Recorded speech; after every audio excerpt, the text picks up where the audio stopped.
Amazon nearly went bankrupt. Its stock collapsed over 90%. Employees were pushed to the limit, and critics said the business model was unethical. Yet it made Jeff Bezos the richest man in the world. This isn't a feel-good success story. It's a story about power, patience, and the cost of winning at scale. Jeff Bezos was born in 1964 in Albuquerque, New Mexico. His mother was just 17 years old when she had him. His biological father left early, and Bezos later took the last name of his stepfather, Miguel, a Cuban immigrant who arrived in the United States with almost nothing. From a young age, Bezos stood out. He was academically gifted, intensely curious, and competitive. He graduated top of his high school class with honors, then went on to Princeton University to study electrical engineering and computer science, again graduating near the top.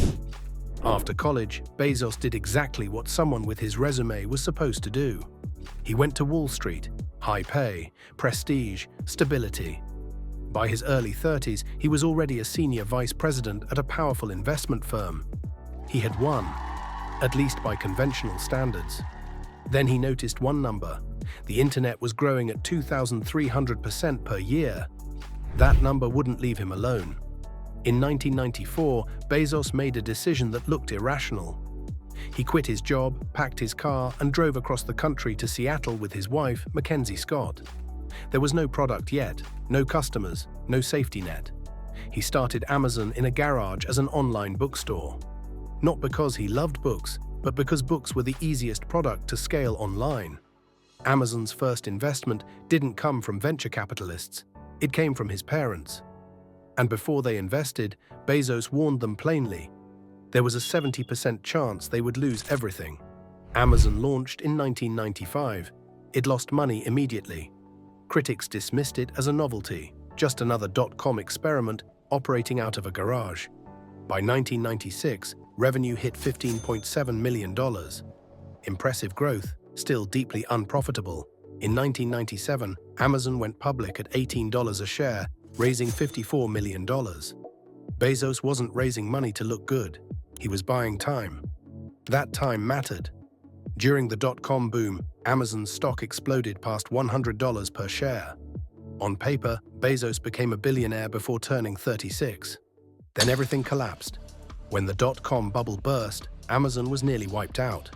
Between 2000 and 2001, the stock fell to under $6, a drop of more than 90%. Analysts predicted bankruptcy. Journalists mocked the business model. Competitors assumed Amazon wouldn't survive the decade. But Bezos didn't panic.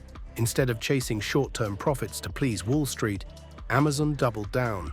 Money poured into fulfillment centers, into logistics, into delivery speed, into internal systems customers never saw but felt. Margins stayed razor-thin, sometimes negative. Prices stayed low to train customer behavior. Wall Street hated it. Quarter after quarter, investors complained that Amazon refused to act like a real company. But in 2003, Amazon posted its first full-year profit, $35 million on over $5 billion in revenue.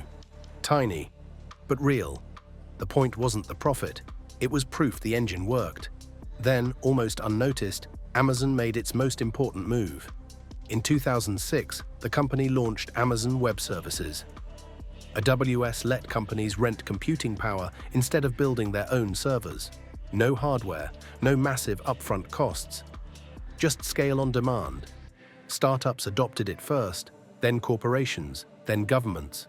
By the early 2010s, companies like Netflix were running on Amazon's infrastructure. Amazon wasn't just a store anymore, it was infrastructure. The stock followed, slowly at first, then relentlessly. From $50 in 1998 to $130 in 1999 to $500 in 2010 to over $3,500 from 2021 onwards. From an $18 initial public offering, Amazon delivered more than 25,000% returns. By 2017, Amazon crossed $100 billion in annual revenue and controlled nearly 40% of US e-commerce. Jeff Bezos became the richest person of the modern era. But scale came at a cost. Inside Amazon warehouses, workers were tracked by algorithms, measured in seconds, and pushed to extreme productivity targets. In some years, injury rates were nearly double the industry average. Employees walked up to 15 miles per shift. Amazon raised wages, but critics argued conditions didn't improve. Union efforts faced resistance. Thousands of employees were laid off in 2022 and 2023. Automation accelerated, then there were taxes. In multiple years, Amazon paid little to no federal income tax, despite massive profits. Supporters called it efficiency, critics called it exploitation. Either way, Amazon had rewritten the rules. In 2019, Bezos' personal life became public. After 25 years of marriage, he divorced Mackenzie Scott. She received Amazon shares worth roughly $38 billion, the largest divorce settlement in history. Bezos kept control, and Amazon kept growing. In 2021, he stepped down as CEO. He focused on Blue Origin, a private American space technology company, and bought the Washington Post, one of the biggest news outlets. And that same year, flew to space. Because for Jeff Bezos, winning wasn't enough.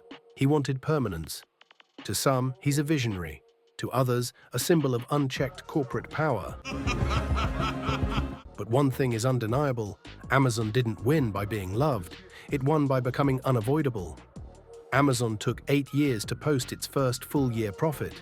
Bezos chose reinvestment over approval even after the stock collapsed over 90%. He didn't chase applause, he bought time, and once time was secured, Jeff Bezos' dominance was inevitable. If you like this video, don't forget to like and subscribe. We cover all topics from Jeff Bezos building Amazon to how figures like Bonnie Blue used controversy to capture attention. Come check out our other videos for more deep dives.